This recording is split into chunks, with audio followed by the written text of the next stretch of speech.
There was a time, not long ago, when streaming felt like the future.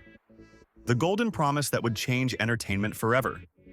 No ads, no cable bills, just endless content on demand for a few bucks a month. But that dream has started to crack. After a decade of explosive growth, the streaming industry is facing a harsh new reality. The money isn't matching the hype. Subscriber growth has slowed, costs have soared, and behind the glossy new shows and billion-dollar productions, many platforms are quietly bleeding cash. The question now is, can streaming actually survive its own success? Let's rewind for a second. When Netflix proved that streaming could beat cable, every media company wanted a piece of the pie. Disney launched Disney+. Warner Bros. Discovery launched Max. Paramount, NBC, Apple, Amazon, all built their own platforms, each promising to be the destination for viewers. For a few years it worked. The pandemic supercharged subscriptions as people stayed home and binged content. Investors poured billions into original shows, convinced streaming was the next oil rush. But once the boom faded, the math stopped adding up. Consumers didn't want 10 subscriptions. They wanted simplicity. And companies, desperate to hold on to audiences, began slashing prices, bundling services, and spending more than ever on content to stay competitive. It became a classic race to the bottom. Even Netflix, the pioneer, has faced slowing growth in North America. Disney Plus lost billions before recently announcing price hikes. Paramount Plus and Peacock are still unprofitable. And even Amazon Prime Video, backed by one of the richest companies in the world, is shifting to ads just to cover rising costs. The truth is, streaming has become a victim of its own success. When everyone launched a platform, audiences fragmented, competition exploded, and profits evaporated. What began as a revolution against cable turned into something eerily similar. Multiple subscriptions, bundled services, and rising monthly bills. Sound familiar? It's the cable bundle, reinvented, just with better apps. But the financial problem goes deeper than that. Content costs have spiraled out of control. A single prestige series can cost tens or even hundreds of millions to produce. Yet most subscribers don't stick around long enough to make that investment worthwhile. People binge a show, cancel the service, and move on to the next. Loyalty is vanishing. Streaming has trained consumers to chase content, not companies. So the platforms are caught in a paradox. To keep subscribers, they need fresh, expensive shows. But to become profitable, they need to spend less. It's a business model that worked when money was cheap and growth was infinite. But in today's high-interest, margin-obsessed economy, investors are asking new questions. Not, how fast are you growing?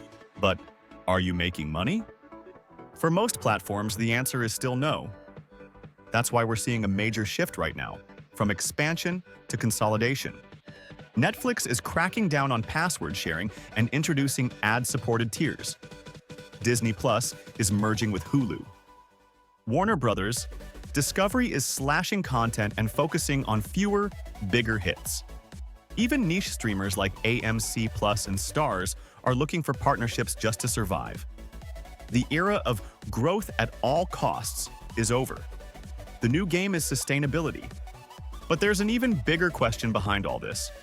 What happens when streaming loses its shine? For years, it was the industry's growth engine. Studios restructured entire business models around it. Theaters struggled, cable collapsed, everything revolved around digital. Now, as profits flatten, media companies are realizing something uncomfortable. Streaming isn't a goldmine, it's a grind. And the audience is changing too. Consumers are overwhelmed by choice. The novelty of infinite content has faded into fatigue. People are turning back to comfort TV, rewatching old favorites rather than chasing new releases.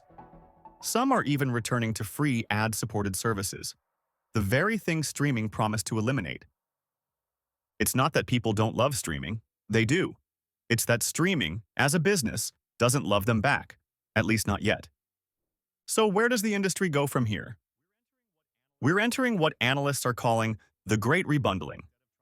Instead of trying to go it alone, platforms will join forces, bundled subscriptions, shared tech infrastructure, and hybrid ad-supported models. The future won't be one winner. It'll be alliances.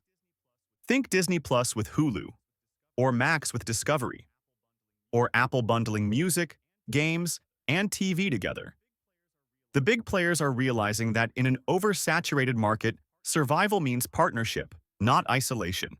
At the same time, smaller streamers may pivot to niches, sports, horror, documentaries, anime, focusing on loyal communities instead of mass appeal. And then there's AI. Behind the scenes, studios are already using AI to analyze viewer trends, predict hits, and even generate visual effects more cheaply. It's controversial, especially after Hollywood strikes, but it's also inevitable. In an industry where efficiency could mean survival, AI might become the cost-cutting engine streaming desperately needs. Still, even with all these changes, one question remains. Can the business of streaming ever truly become as profitable as the dream once promised? The answer might depend on whether it can evolve from being a service into being an ecosystem. Netflix is experimenting with gaming, live events, and merchandising. Amazon is bundling shopping and entertainment into a single experience. Disney is leaning into theme parks and IP. The next wave of winners won't just stream shows, they'll build worlds around them. Because in the end, streaming isn't about movies or TV, it's about attention. And whoever controls attention controls the economy of entertainment. So, can streaming survive its own success? Yes, but not as we know it. The platforms that survive will be the ones that accept a hard truth. The streaming wars are over. The attention wars have begun. And in that new battle, it's not about who has the most shows, it's about who understands their audience best.